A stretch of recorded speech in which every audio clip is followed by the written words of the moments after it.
तो देखिए ऐसे ऐसे अगर पढ़िएगा ना तो आप लोग को सफलता पाने में बहुत टाइम लग जाएगी, समझ रहे हैं।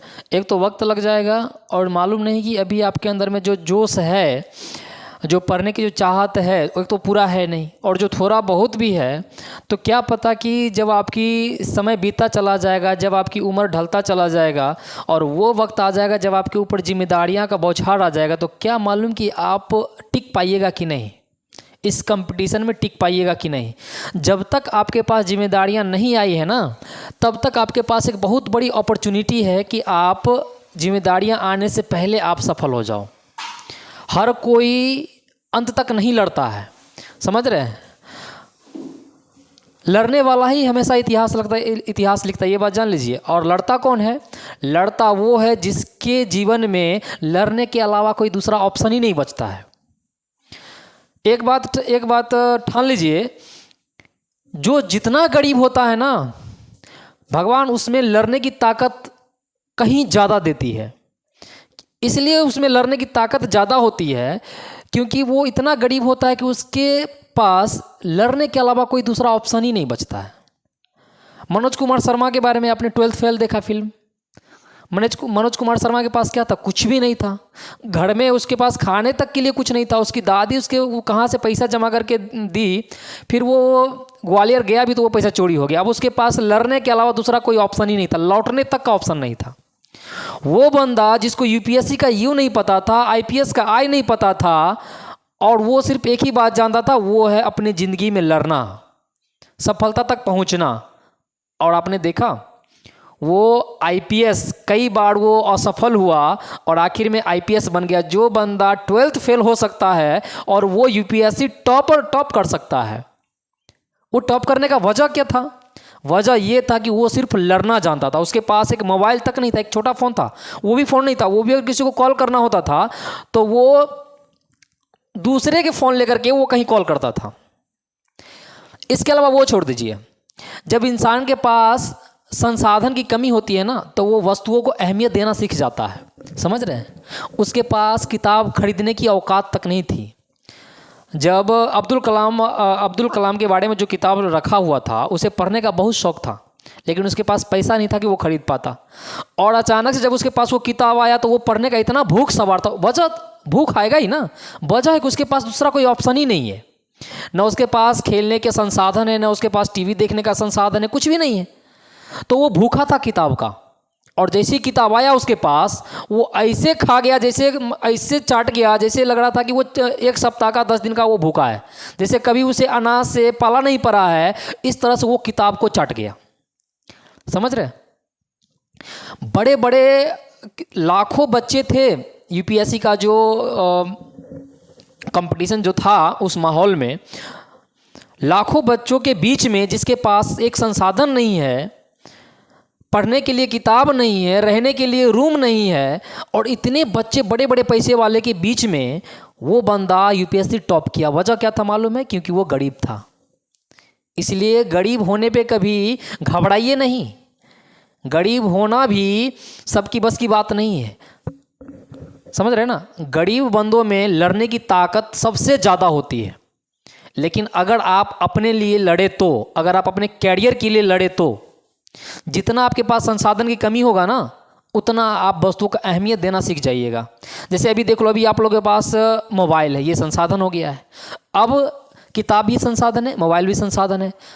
तो आपका जो है ना, मन पहले से भरा हुआ है। किताब वो 10 प्रकार का किताब है, मन भरा हुआ है पहले से ही। पढ़ोगे क्या? ये पढ़े कि ये पढ़े, थोड़ा ये पढ़े कि ये पढ़े, उसके बाद ये हो गया, चलो थोड़ा मोबाइल चला लेते हैं, है कि नहीं। यही वजह होता है कि आप लोग पढ़ाई पे पूर्णतः आप लोग समर्पित नहीं हो पाते हो। अगर आप अपनी गरीबी को एक बार झांक के देखो ना, तो पता चलेगा कि आपकी असली औकात क्या है। तब आप लड़ना सीख जाओगे। पर बात यह है कि आप लोग हल्के में ले लेते हो अपनी ज़िंदगी को, अपनी स्थिति को हल्के में ले लेते हो। आप सोच के बताओ ना, आप पढ़ाई के अलावा आपका क्या वजूद है? कुछ है क्या? नहीं है। एक गरीब परिवार से हो और पढ़ाई के वजह से ही आप जाने जाते हो। अगर अभी आप पढ़ाई छोड़ दो, आपका क्या अस्तित्व रहेगा? कोई वैल्यू है? कोई वैल्यू नहीं है। अभी समाज में अगर आपका वैल्यू भी है तो वो सिर्फ एक ही वजह है, वो है आपकी पढ़ाई। वजह ये है कि आप स्टूडेंट हो। अगर आप स्टूडेंट नहीं होते तो आप एक आम मजदूर रहते, जिसका समाज में ज़्यादा वैल्यू नहीं होता है। अच्छा, दशरथ मांझी वो पहाड़ क्यों तोड़ दिया मालूम है? वजह ये था कि उसके पास कोई ऑप्शन नहीं था।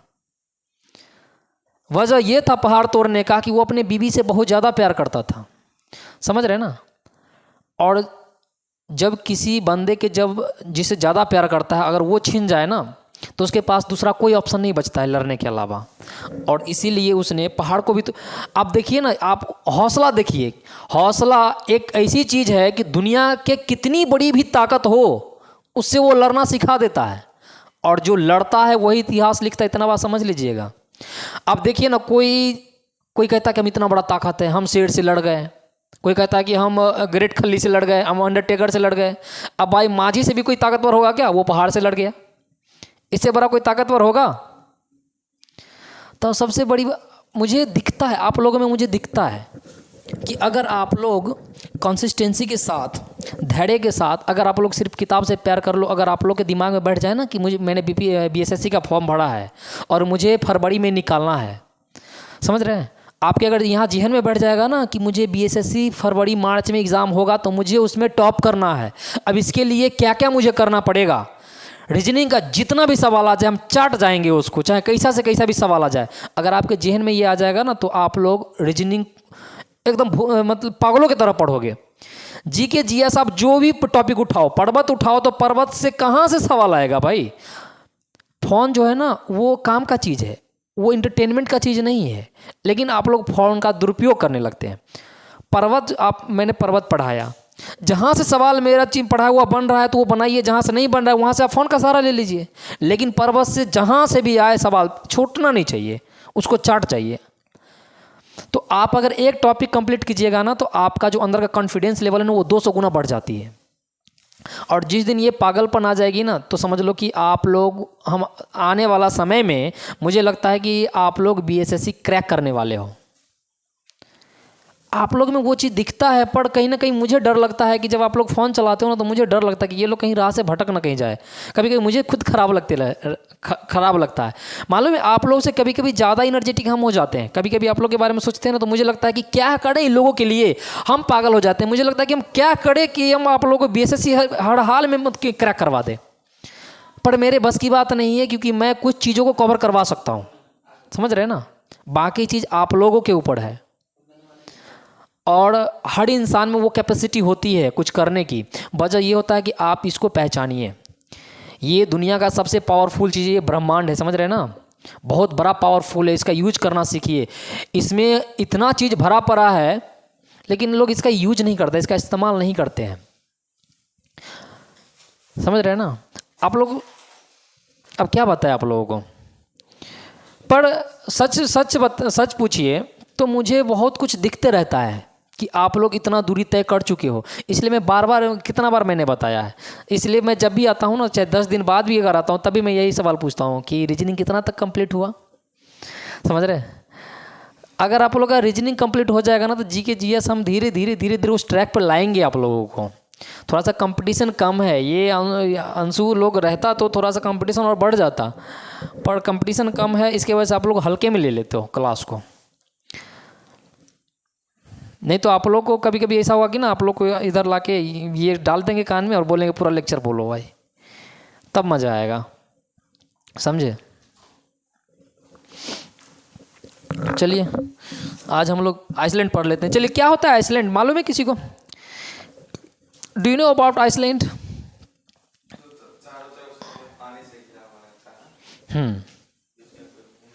बिल्कुल सही बात। मैंने प्रायद्वीप पढ़ाया था जिसमें मैंने बताया था कि प्रायद्वीप वो होता है जो 3 तरफ से जल से घिरा हो और एक तरफ भूमि हो, वो प्रायद्वीप कहलाता है। द्वीप वो होता है कि जो चारों तरफ से जल से घिरा हो। प्रायद्वीप 3 तरफ से जल से घिरा होता है और द्वीप जो होता है वो चारों तरफ से जल से घिरा होता है, समझ रहे हैं ना, उसको द्वीप कहते हैं। गल्फ क्या होता है? What is gulf? नहीं जानते हैं? गल्फ वो होता है जो 2 तरफ से जमीनी स्थल से घिरा हो, समझ रहे हैं, उसको गल्फ बोलते हैं।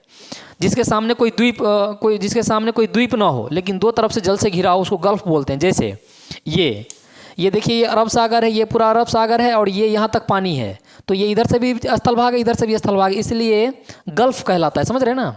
This is called gulf, this is not called bay. Bay जो होता है ना, ये यहाँ होता है, जिसके सामने एक दूसरा द्वीप होता है, उसको बे कहते हैं, खाड़ी। समझ रहे हैं? ये गल्फ ऑफ गुजरात है और ये बे ऑफ बंगाल है, बंगाल की खाड़ी। समझ रहे? क्योंकि इसके सामने जो है वो अंडमान निकोबार द्वीप है। समझ गए? तो ये बे कहलाता है, ये गल्फ कहलाता है। समझ में आया? चलिए, द्वीप समझ गए? जो चारों तरफ से जल से घिरा हो उसको द्वीप बोलते हैं, जो 3 तरफ से जल से घिरा हो वो प्रायद्वीप कहलाता है, जो 2 तरफ से घिरा हो वो गल्फ कहलाता है। ठीक है? 2, 3, 4 ध्यान में रखिएगा। चलिए, अब देखिए, हम लोग देखते हैं ये अरब सागर है। अरब सागर में ही आपको यहाँ पे छोटा छोटा द्वीप मिलेगा, द्वीपों का समूह है, जिसको हम लोग बोलते हैं लक्षद्वीप। क्या बोलते हैं? लक्षद्वीप बोलते हैं। ये थोड़ा सा नीचे आएगा और इसके नीचे जाइएगा, 9 डिग्री चैनल जो है वो ये दोनों को अलग करता है, लक्षद्वीप को मालद्वीप से अलग करता है। समझ रहे हैं? ये नीचे है मालद्वीप, तो मालद्वीप को ना हिंद महासागर की मोती कहा गया है। समझ रहे हैं? मालद्वीप को क्या कहा गया है? हिंद महासागर का मोती। और यहाँ पे श्रीलंका को पूर्व की मोती कहा गया है। समझ गए? सभी सवाल आएगा कि हिंद महासागर की मोती किसे कहा गया है, तो वो मालद्वीप को, और पूर्व की मोती किसे कहा गया है, तो श्रीलंका को। समझ रहे हैं? चलिए, हम लोग देखते हैं अंडमान निकोबार के बारे में। इससे पहले हम लोग देख लेते हैं माजुली द्वीप। माजुली द्वीप कहाँ है? माजुली द्वीप असम में है, जो ब्रह्मपुत्र नदी के द्वारा बनाया गया सबसे बड़ा नदीय द्वीप है। अगर नदीय द्वीप की बात कीजिएगा, सबसे बड़ा नदीय द्वीप तो वो माजुली द्वीप है, वो नदी के द्वारा बनाया गया। बाकी ये सब जो है वो समुद्रों में बना गया है। समझ रहे हैं? तो वो कैसे बना माजुली द्वीप? तो देखिए क्या हुआ, हाँ, डेल्टा होता है वो। तो बात ये है ना कि ये जो है ना, ये असम में जब ये ब्रह्मपुत्र नदी आता है ना, ये यहाँ से निकलते हुए, तो ये ब्रह्मपुत्र नदी भी इस तरह से जाता है और इस तरह से चारों तरफ से फिर ये ऐसे बना देता है। समझ रहे हैं? बीच में वो स्थल भाग हो जाता है, इसलिए इसको द्वीप माना गया है। समझ रहे हैं? हाँ, ये बहुत छोटा क्षेत्र में है, इसको द्वीप कहा गया है। और इस द्वीप का नाम क्या है? माजुली द्वीप। माजुली द्वीप ये कौन सा द्वीप है? ये नदीय द्वीप है। सबसे बड़ा नदीय द्वीप कौन सा होता है? वो माजुली द्वीप है। और ये किस नदी के द्वारा बनाया गया है? ब्रह्मपुत्र नदी के द्वारा। ये है कहाँ? असम में है नदीय द्वीप, असम में। चलिए, हम लोग देख लेते हैं अंडमान निकोबार के बारे में। आप लोग को मैंने बताया था कि अर्क्यान योमा पर्वत ये किन 2 देशों को अलग करता है? भारत और बर्मा को अलग करने वाला पर्वत कौन सा है? अर्क्यान योमा पर्वत। और यहीं पे आप आइएगा, अर्क्यान योमा पर्वत के पास अगर आप आइएगा तो इसी के पास में है एक द्वीप है जिसको हम लोग बोलते हैं कोको द्वीप। क्या बोलते हैं? ये हो गया कोको द्वीप, कोको द्वीप। और यहाँ पे आप आइएगा तो ये है आपका ये अंडमान, ये अंडमान, ये अंडमान और ये अंडमान। ठीक है? नीचे आप आइएगा तो ये हो जाएगा आपको निकोबार, निकोबार, और ये आपको हो जाएगा निकोबार, और ये आपको हो जाएगा, और ये हो जाएगा आपको इंडोनेशिया, और ये हो जाएगा सुमात्रा द्वीप। तो अब इसमें देख लेते हैं। अब ये हो गया अंडमान निकोबार, ये हो गया कोको द्वीप, और ये हो गया, अच्छा, ये अंडमान निकोबार के पूरब में जो सागर है ना, इसको अंडमान सागर बोला जाता है। समझ रहे हैं? इसको क्या बोला जाता है? अंडमान सागर। अच्छा, ये जो है ये इसको बोला जाता है कोको जलमार्ग संधि। कोको जलमार्ग संधि कहेगा कि कोको जलमार्ग संधि किन 2 द्वीपों को अलग करता है? तो ये कोको द्वीप को और अंडमान निकोबार को अलग करता है। समझ रहे? कोको जलमार्ग संधि किन 2 जलीय क्षेत्रों को मिलाता है? तो पूर्वी ये जो अंडमान सागर है इसको और बंगाल की खाड़ी को, दोनों को जोड़ता है। अच्छा, ये जो संधि वाला बात है, कभी आप लोग इस पे गौर किए हैं? अगर जलमार्ग संधि हो तो समझ लीजिएगा कि ये 2 जल वाला भाग को मिलाएगा। समझ रहे हैं? और अगर तो ये जलमार्ग संधि है, इसका मतलब है कि जल वाला भाग को मिलाएगा। एक जगह आपको आएगा पनामा स्थल संधि, अगर स्थल संधि हो तो समझिएगा कि 2 गो जमीन वाला भाग को मिलाएगा। और स्थल संधि, पनामा स्थल संधि कहाँ है? उत्तरी अमेरिका और दक्षिणी अमेरिका के बीच में है पनामा स्थल संधि। वो पनामा एक जगह है जो उत्तरी अमेरिका को दक्षिणी अमेरिका से जोड़ता है, इसलिए उसका नाम है पनामा स्थल संधि, यानी स्थलीय भाग को जोड़ता है तो स्थल संधि, और जलीय भाग को जोड़ता है तो जल संधि। समझ रहे हैं? ऑप्शन में अगर आ जाएगा कि को जलमार्ग संधि किस किस को जोड़ता है, अगर आपको ऐसा ना कि 2 को जमीन वाला भाग देते, समझ जाइए किसको नहीं जोड़ता होगा। वो जोड़ेगा, जलमार्ग संधि है तो जल को ही जोड़ेगा, नाम ही है जलमार्ग संधि। समझ रहे हैं? जल को जोड़ेगा, स्थल भाग को अलग करेगा। समझ रहे हैं? और स्थल मार्ग संधि होगा तो स्थल भाग को जोड़ेगा, जल मार्ग को अलग करेगा। समझ रहे? तो जो पनामा स्थल संधि है, इधर जब आप आइएगा तो ये पनामा स्थल जो संधि है, तो ये क्या करता है? उत्तरी अमेरिका को दक्षिणी अमेरिका से जोड़ता है, लेकिन प्रशांत महासागर को अटलांटिक महासागर से अलग करता है। समझ रहे? 2 जलीय भाग को अलग करता है, स्थल भाग को जोड़ता है, इसलिए पनामा स्थल संधि। यहाँ देखिए 2 स्थल द्वीप को अलग करता है, लेकिन 2 जल वाला भाग को जोड़ता है, इसलिए को जलमार्ग संधि है। समझ गए? एगो नीचे में आएगा पाक जल संधि। समझ रहे? वो दक्षिण भारत, यहाँ पे नीचे में पाक जल संधि। पाक जल संधि अगर आ जाएगा तो पाकिस्तान समझ लीजिएगा। तो ये है को जलमार्ग संधि। समझ गए? इसको क्या बोलते हैं? को जलमार्ग संधि। किसको किसको जोड़ता है? बंगाल की खाड़ी से जोड़ता है। हाँ सही है, अंडमान सागर को बंगाल की खाड़ी जोड़ता है। किसको किसको अलग करता है? अंडमान निकोबार से अलग करता है। ठीक है, चलिए जलमार्ग संधि, तो इसको मिटा देते हैं, फिर से लिख के मिटा देते हैं, क्योंकि फिर यहाँ पे लिखना है हमको, ध्यान रखिएगा। चलिए अब हम लोग देख लेते हैं, इसको हम लोग कहते हैं उत्तरी अंडमान। क्या कहते हैं? उत्तरी अंडमान। इसको कहते हैं मध्य अंडमान। मध्य अंडमान, इसको लिख देते हैं MA। इसको लिख देते हैं NA, नॉर्थ अंडमान। इसको कहते हैं हम लोग दक्षिण अंडमान, सीधा लिख देते हैं साउथ अंडमान। साउथ अंडमान, इसको लिखते हैं SA। इसको कहते हैं little Andaman. Little Andaman, English में क्या लिख दिया? इसको सीधा लिख देते हैं LA। ये अंडमान वाला पार्ट हो गया। नीचा वाला जो है ना, ये निकोबार है। समझ रहे हैं? तो इसको जो ऊपर वाला है, इसको बोलते हैं कार निकोबार। हो गया? चलिए, तो इसको बोलते हैं हम लोग कार निकोबार, इसको बोलते हैं ग्रेट निकोबार। समझ रहे हैं? तो इसको लिख लेते हैं हम लोग CN लिख देते हैं। CN बोले तो कार निकोबार। इसको हम लोग GN लिख देते हैं। GN बोले तो ग्रेट निकोबार। ठीक है, इतना बात ध्यान में रहेगा? इतना बात ध्यान में रहेगा ना? चलिए अब हम लोग देख लेते हैं कि देखिए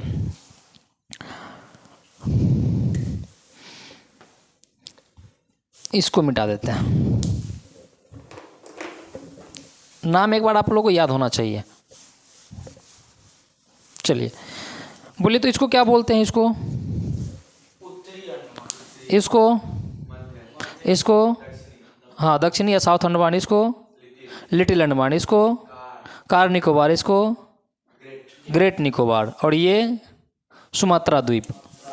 सुमात्रा द्वीप का इंडोनेशिया, हाँ नीचे नहीं आ रहा है। चलिए ठीक है, यहाँ तक आ जाएगा ना? चलिए ठीक है, अब हम लोग देख लेते हैं। एक है आपको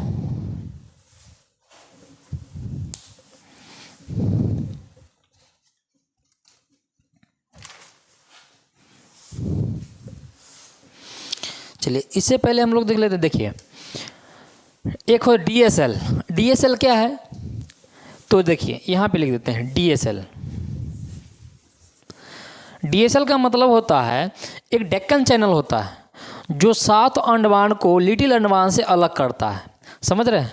तो ये हो गया साउथ अंडमान ऐसे, ये हो गया LA, और ये जो बीच में जो पानी वाला भाग है ना, थोड़ा सा बीच में पतला चैनल है, नाला है, समझ रहे हैं। और इस नाला का नाम क्या है? डेक्कन चैनल। क्या नाम है? डेक्कन चैनल। तो आपको अगर आ जाएगा कि डेक्कन चैनल किन दो द्वीपों को अलग करता है, तो किस किस को अलग करता है? साउथ अंडमान को लिटिल अंडमान से अलग करता है। ये आप शॉर्टकट में इसे याद रख सकते हैं DSL से, ठीक है। DSL का मतलब हो गया डेक्कन, डेक्कन, साउथ से हो गया साउथ अंडमान,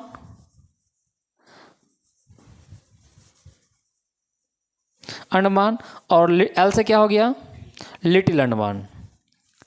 तो आपको एग्जाम में अगर आ जाएगा कि डेक्कन चैनल किन दो द्वीपों को अलग करता है, याद रहेगा साउथ को लिटिल से अलग करता है, ठीक है। इसके अलावा एक आएगा आपको TLC, 10 डिग्री चैनल। ये 10 डिग्री चैनल जो है ये आपको, अच्छा ये जो बनाया है ना, ये थोड़ा सा और नीचे आएगा, समझ रहे। ये अंडमान निकोबार का जो अभी मैप में हम बनाए हैं, ये थोड़ा सा यहाँ से, ये जो कन्याकुमारी है यहाँ से नीचे आएगा, हल्का कन्याकुमारी से नीचे नहीं, ये ऊपर ही आएगा। चलिए ठीक ही ठाक है हम यहाँ पे। तो देखिए ये एक आता है TLC, TLC से याद रखिएगा TLC का मतलब होता है T से हो गया 10 डिग्री चैनल, L से हो गया लिटिल अंडमान, और C से हो गया कार निकोबार। मतलब ये बीच में जो एक चैनल है, जो पानी है, इसको बोला जाता है 10 डिग्री चैनल, जो बीच में पानी वाला भाग है। तो आपसे सवाल पूछेगा कि 10 डिग्री चैनल किन दो द्वीप को अलग करता है? लिटिल अंडमान को, LA को कार निकोबार से अलग करता है, ठीक है। इसका नाम हो गया कार निकोबार, ठीक है। और इसका नाम क्या हो गया? 10 डिग्री चैनल। सीधा लिख देते हैं 10 डिग्री चैनल। और ये जो है साउथ को लिटिल से अलग करता है, इसका नाम क्या है? डेक्कन चैनल, डेक्कन चैनल, ठीक है। एक है हमारा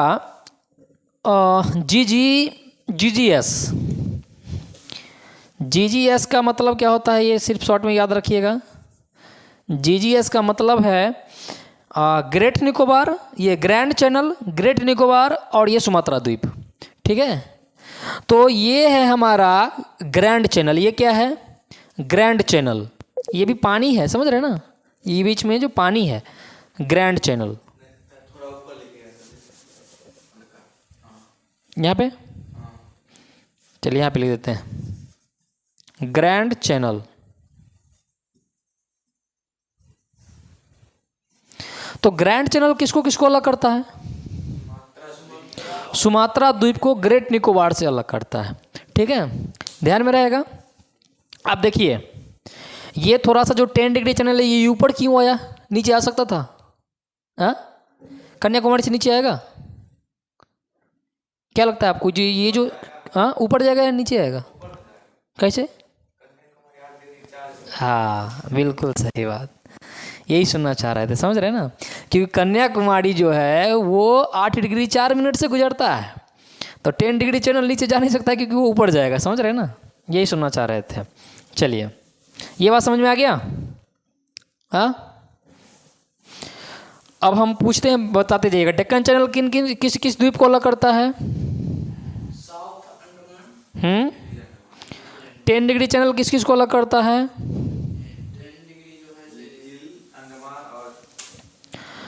कार निकोबार। और ग्रैंड चैनल किस किस को अलग करता है? सुमात्रा द्वीप को।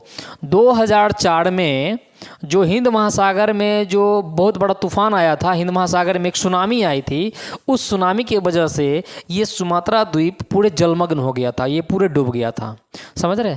अच्छा ये तो डूबा था, इसके अलावा जो, अच्छा ये ग्रेट निकोबार है। अब ग्रेट निकोबार बताइए तो, यहाँ देखिए ये ग्रेट निकोबार क्या सही है? लगभग लगभग कह सकते हैं कि सही है, समझ रहे हैं? गलत तो बिल्कुल ही नहीं है, लगभग लगभग सही है। क्यों? क्योंकि ये कन्याकुमारी 8 डिग्री 4 मिनट से गुजरता है, और नीचे जो ग्रेट निकोबार पर जो एक पॉइंट जिसको पार्सन या पिग्मेलियन के नाम से जाना जाता है, जिसको इंदिरा पॉइंट के नाम से जाना जाता है, ये इंदिरा पॉइंट 6 डिग्री 4 मिनट से गुजरता है, समझ रहे हैं ना। इसका मतलब है कि ये थोड़ा सा नीचे ही है कन्याकुमारी से, ठीक है। और ये इंदिरा पॉइंट भी 2004 वाला सुनामी में डूब गया था, जलमग्न हो गया था, समझ रहे हैं। तो ये कितना बार एग्जाम में पूछा हुआ सवाल है कि किस सुनामी में सुमात्रा द्वीप जलमग्न हो गया था, या 2004 में जो हिंद महासागर में सुनामी आई थी, इस सुनामी से कौन सा द्वीप जलमग्न हो गया था। तो सुमात्रा द्वीप भी हो गया था और इंदिरा पॉइंट भी हो गया था। और ये इंदिरा पॉइंट कहाँ स्थित है, ग्रेट निकोबार पर स्थित है, समझे। चलिए अब ये बात समझ गए आप लोग। अब हम लोग देख लेते हैं यहाँ पे, आपसे अगर ये पूछ लेगा कि अंडमान निकोबार का सबसे बड़ा द्वीप कौन सा है, तो देखने से लग रहा है कौन सा है, मध्य अंडमान, इसलिए इसको बड़ा बनाए थे, ठीक है। ये भी एक सवाल है कि अंडमान निकोबार का सबसे बड़ा द्वीप कौन सा है, तो वो मध्य अंडमान है। अंडमान निकोबार का राजधानी कहाँ है, पोर्ट ब्लेयर। अंडमान निकोबार का हाईकोर्ट कहाँ स्थित है, नहीं, ये बड़ा मस्त सवाल है। सबका तो हाई कोर्ट अपने अपने स्टेट में होता है, लेकिन अंडमान निकोबार का जो हाई कोर्ट है वो कोलकाता में स्थित है, ठीक है। अंडमान निकोबार का हाई कोर्ट कहाँ है, कोलकाता में बउआ। हाँ तो जनसंख्या है वहाँ, मैंने बताया था वो एक जनजाति के बारे में मैंने पढ़ाया भी था आप लोगों को। वहाँ एक ऐसी जनजाति पाई जाती है कि अगर माँ बाप अगर काला है, अब बच्चा अगर गोरा का जन्म ले लिया तो समझ लो कि उसका बाप को मार देगा, नहीं तो किसी को मार देगा वो समझ आएगा कोई दूसरा जनजाति आ करके। हाँ नहीं, अंडमान निकोबार में ही बताए थे, समझ रहे हैं।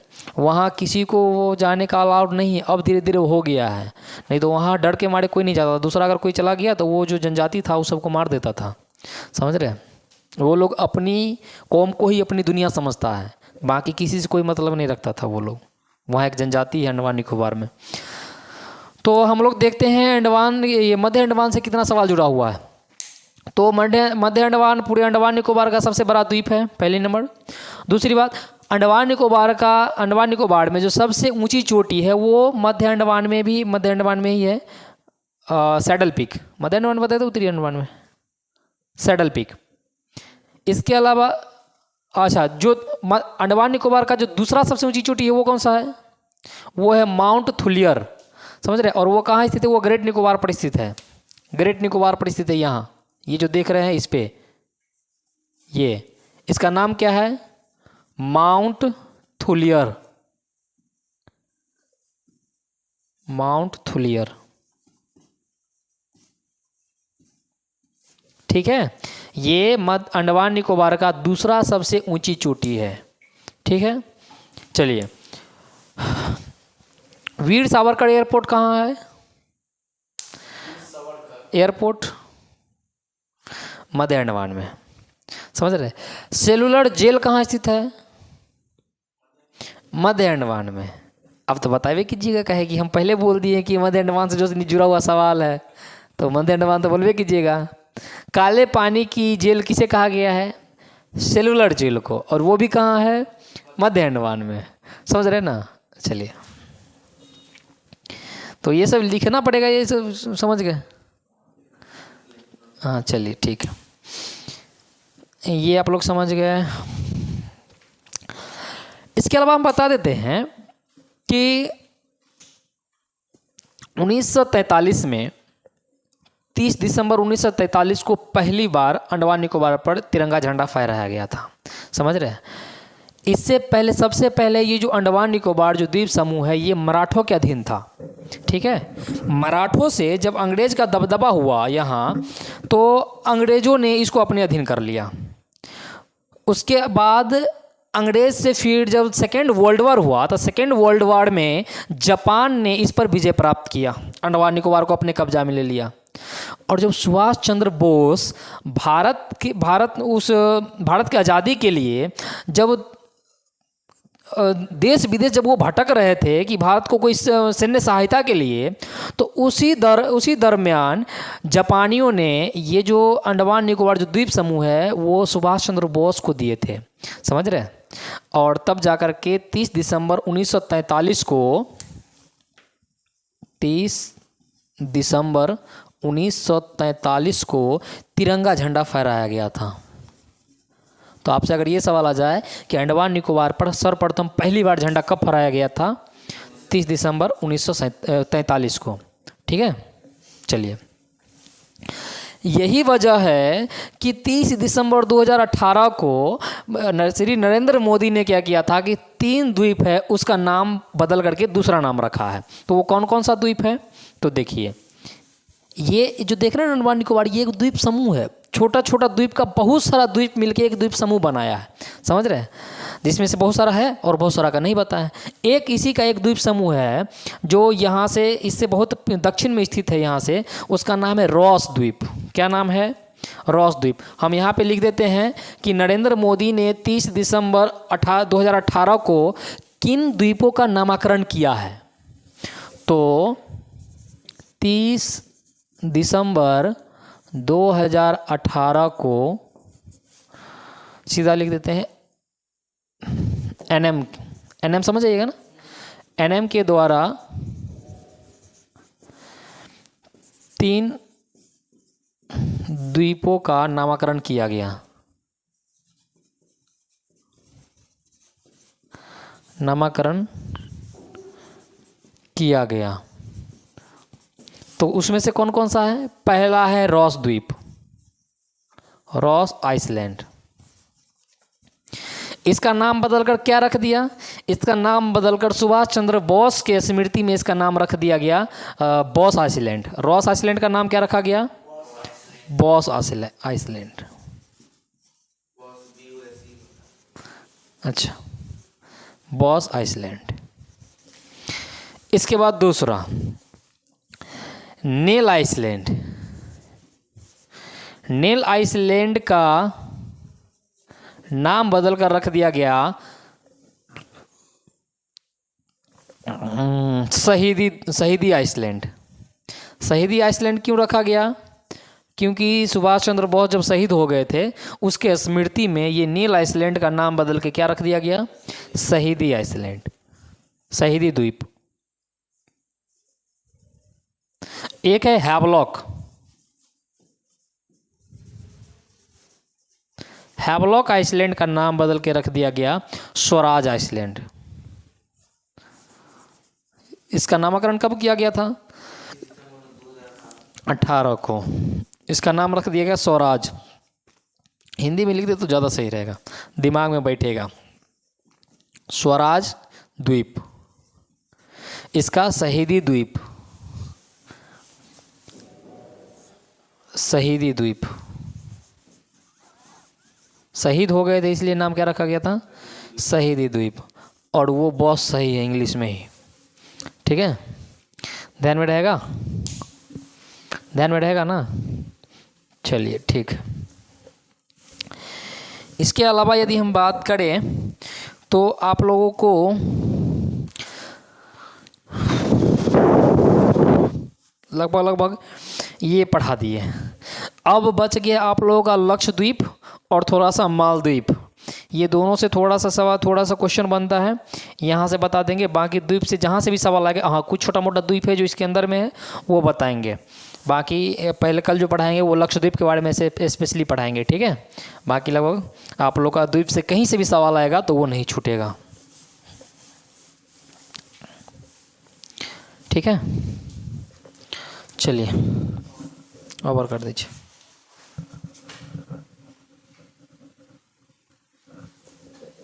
ओवर कर दीजिए।